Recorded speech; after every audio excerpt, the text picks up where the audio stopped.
नमस्कार दर्शकों, आप देख रहे हैं देहात संदेश का खास कार्यक्रम इक मलाटी और मैं हूं आपके साथ मोनिका जम्वाल। इस समय हैं हम जम्मू के CSIR IIM में और यहां पे कुछ स्टार्टअप मिशन चल रहे हैं। चलिए हम जानते हैं उन प्रोग्रेसिव फार्मर्स से जिन्होंने ये स्टार्टअप्स लिए हैं कि किस तरह से वो अपना काम कर रहे हैं, किस तरह से खेती बाड़ी के साथ साथ वो वैल्यू एडिशन के प्रोडक्ट्स बना रहे हैं और क्या स्कोप है फार्मिंग में।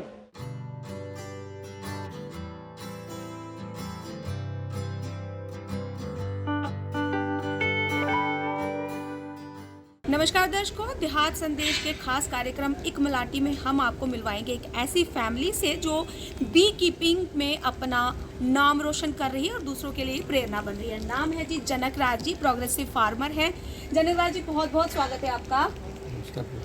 अच्छा, सबसे पहले आप हमारे दर्शकों को ना इन प्रोडक्ट्स के बारे में जानकारी दीजिए। बहुत सारे शैम्पूज हैं यहाँ पे, हम देख रहे हैं कैंडल्स हैं, पोलन्स हैं, सोप्स हैं, तो इसके बारे में थोड़ी सी जानकारी हमारे दर्शकों को दीजिएगा। हाँ मैम जी, एक तो पहले ज़माने में लोग सिर्फ हनी ही लेते थे मधुमक्खी से, तो हनी के अलावा आज के ज़माने में जैसे साइंटिफिक बी कीपिंग में जी और बहुत सारे प्रोडक्ट हम इससे ले रहे हैं, जैसे शहद, ये तो मेन था ही पहले भी और अभी भी है। इसके अलावा बी पोलन्स, बी पोलन अभी बारिश आ गई, इसकी वजह से बी पोलन हम ले रहे हैं। बी पोलन के अलावा रॉयल जेली भी हम कलेक्ट करते हैं, प्रोपेलस, बी वैक्स और बी का जहर, मधुमक्खी का जहर, तो ये जो हम प्रोडक्ट हम इनसे ले रहे हैं, तो इनका काफ़ी यहाँ रिस्पांस मिला लोगों से, मतलब हमारे को इनके बारे में। हम अगर बात करेंगे ना शहद की, तो जो ये वाला शहद है ना, जो मतलब एक लिक्विड फॉर्म में है, कहते हैं ये सही है, और जो आपने पकड़ा है ना, जो जम गया वो मखीर जो है ना, हम डोगरी में कहते हैं जी ये मखीर ना नकली दही था, सानू ठगी था, तो इसका क्या अंतर है? कुछ दर्शकों को ये भी जानकारी दीजिए। मैम इन्ना नहीं होंदा कि शहद जमी गया तो ये नकली है। एक्चुअली क्या है कि ਜਿਹੜੇ शहद ਦੇ ਵਿੱਚ ग्लूकोज ਦੀ परसेंटेज ज़्यादा होवे फ्रैक्टोज नालों, ओके, ਉਹ शहद जमी ਜਾਂਦਾ ਤੇ ਇਹਦਾ ਜਿਹੜਾ ਫੇਵਰੇਬਲ ਟੈਂਪਰੇਚਰ ਜਿਹੜਾ 7 ਤੋਂ 14 ਡਿਗਰੀ ਤੱਕ ਟੈਂਪਰੇਚਰ ਹੁੰਦਾ। ਪਤਾ ਹੋਣੇਗੀ ਕਿ ਜੰਮੂ ਕਸ਼ਮੀਰ ਵਿੱਚ ਇੰਨਾ ਟੈਂਪਰੇਚਰ ਹੋ ਜਾਂਦਾ, ਉਹ ਕਹਿੰਦੇ ਜੰਮੀ ਜਾਂਦਾ, ਤੇ ਇਹ ਨਹੀਂ ਕਿ ਜੰਮੂ ਕਸ਼ਮੀਰ ਬਾਹਰਲੀ ਸਟੇਟਾਂ 'ਚ ਵੀ ਸ਼ਾਇਦ ਇਹ ਜੰਮੀ ਜਾਂਦਾ, ਤੇ ਹੋਰ ਕਾਰਨ ਵੀ ਹੈ ਨੇ ਇਹਦੇ ਜੰਮਣੇ, ਜਿਸ ਤਰ੍ਹਾਂ ਪੋਲਨਸ ਅਗਰ ਜ਼ਿਆਦਾ ਕੁਛ ਵਿੱਚ ਬੈਕਸ ਵਗੈਰਾ ਕੁਛ ਹੋ, अगर सही ਦੀ ਫਿਲਟਰੇਸ਼ਨ नहीं की तो वो भी जम दे शायद, लेकिन मेन जो कारण है ग्लूकोज की मात्रा ज़्यादा होने करिए ये जमी जाता है। मतलब हम कह सकते हैं कि इसमें नकली असली का कि शुगर है, ये है, ऐसा कुछ नहीं है, कुछ नहीं है। हमारे साढ़े हिंदुस्तान से बड़े लोग घट जानते हैं इस बारे, लेकिन अस अवेयर करा दे। साड़ी एक सोसाइटी है मधु क्रांति बी फार्मर वेलफेयर सोसाइटी, तो वो हमारे जितने भी हमारे बी कीपर हम जुड़े हुए हैं, कम से कम 10-12 हज़ार बी कीपर उसमें, हम सभी इस मुहिम में लगे हुए हैं कि ग्रेनुलेशन हनी के बारे में लोगों को बताना।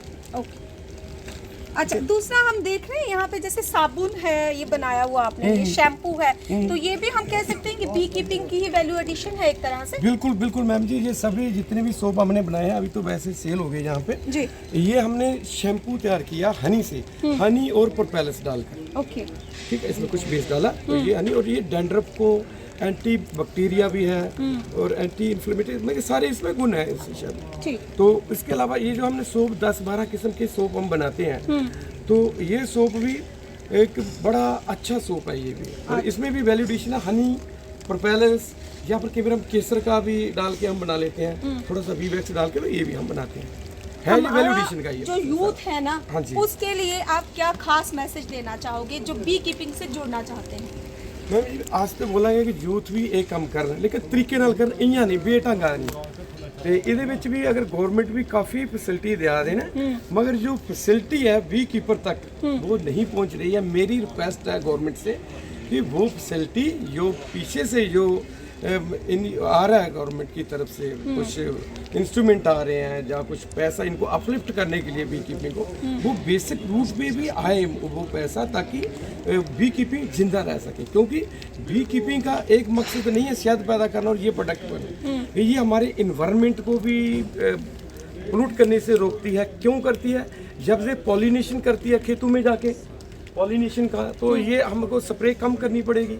स्प्रे कम क्यों करनी पड़ेगी? क्योंकि ये बीमारी नहीं लगेगी, हमारी फसल को बीमारी नहीं लगेगी तो स्प्रे कम होगी। सवाल जो है, मैं ये सोचता हूँ कि आज से 10 साल पहले जब हमने लेवेंडर की खेती स्टार्ट की, उस वक्त ये सवाल नहीं था, ये प्रैक्टिकल प्रॉब्लम हमारे सामने आई। फार्मर जो है अपनी फील्ड में जो ट्रेडिशनल क्रॉप्स जो लगा रहे थे, हमने उनको ये समझाया कि लेवेंडर कल्टीवेशन करो, आपको इतना फ़ायदा होने वाला है। और उस वक्त फार्मर्स काफ़ी रिलेक्टेंट थे। डेफिनेटली इनके होगा, इनके एक तो उनकी एक मैं सोचता हूँ कि एक कंपोनेंट है उनकी, एक अटैचमेंट है उससे। दूसरा ये है कि उनको रिस्क फैक्टर नज़र आता है कि अगर हम ये छोड़ दें और दूसरी कल्टीवेशन अडॉप्ट करें तो उसके लिए क्या है। ये ओवरकम करने के लिए और फार्मर्स को कन्विंस करने के लिए, ऐसी बात नहीं कि हमें कन्विंस कुछ हम गलत तरीके से कर रहे थे, हमें ये बताना था कि प्रैक्टिकली आपको क्या फ़ायदा होने वाला है। उसमें हमने क्या किया कि जैसे हम हमारे साइंटिस्ट, हमारी रिसर्च की टीम अगर फार्मर के साथ जाके बात करती है तो वो उस तरीके से समझा नहीं पाते हैं और उस तरीके से फार्मर्स को भी कॉन्फिडेंस नहीं रहता। हमने क्या किया कि लोकल जो पब्लिक के रिप्रेजेंटेटिव्स थे, जो कुछ लोग वहाँ के इनोवेटर्स जो थे, गवर्नमेंट के लोगों को हमने बताया कि ये हमारी पॉलिसी है गवर्नमेंट की तरफ से, अगर फार्मर्स इस तरीके से अडॉप्ट करेंगे तो definitely there will be a significant change in their economic condition. और ट्रायल बेस पे हमने क्या किया, हमने प्रैक्टिकली भी डिमॉन्स्ट्रेट करना था कि वाकई ये फ़ायदा होता है कि नहीं होता है। हमने ट्रायल बेस पे लोकल गवर्नमेंट की लैंड लेके वहाँ हमने साइट डेवलप्ड की, वहाँ लेवेंडर लगाया। कश्मीर में हंदवाड़ा में हमारी 5-6 साइट्स थी। यहाँ जम्मू में भी कठुआ में कुछ हमने वो यानी कि फार फ्लंग एरिया में कुछ दूसरे मेडिसिन प्लांट्स, एरोमेटिक प्लांट्स लगाए।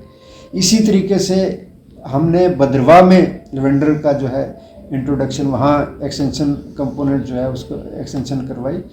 एक प्रैक्टिकली जब हमें उसमें कामयाबी मिली तो फार्मर्स ने देखा कि हाँ ये क्रॉप जो है वाकया हमारी इकानमी पे, हमारी इनकम पे असर करेगी। और इसी का नतीजा ये हुआ कि जब हमने प्रैक्टिकली डिमॉन्स्ट्रेट किया, उनका कॉन्फिडेंस विन किया कि हाँ इसमें वाकया फार्मर्स का फ़ायदा होने वाला है। आज सिर्फ भद्रवाह ही नहीं, पूरे जम्मू कश्मीर में लेवेंडर की खेती फार्मर्स ने अडॉप्ट कर ली है। इसके अलावा जितना भी नॉर्थ ईस्टर्न रीजन जो है, जहाँ जो स्टेट्स हमारे साथ क्लाइमेटिकली जो है वो उनकी सिमिलर क्लाइमेट्स हैं, वहाँ भी हम एक्सटेंड कर रहे हैं। हिमाचल प्रदेश से, उत्तराखंड से, वहाँ से हमें रिक्वायरमेंट आ रही है फार्मर्स की। गवर्नमेंट के लोग हमें अप्रोच कर रहे हैं कि लेवेंडर का जो है वहाँ एक्सटेंशन जो है किया जाए।